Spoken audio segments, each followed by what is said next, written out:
Ассаламалейкум. Саламатсыз ба?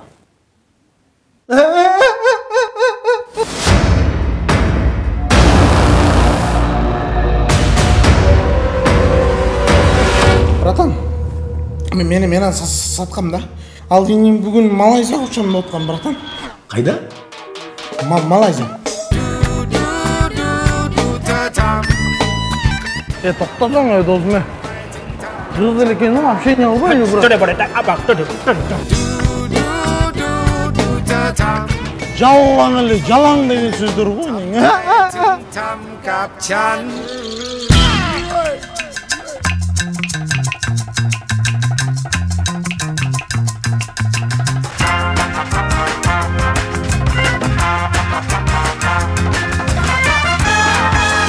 Нең, Остеррич опынат тоқшайды,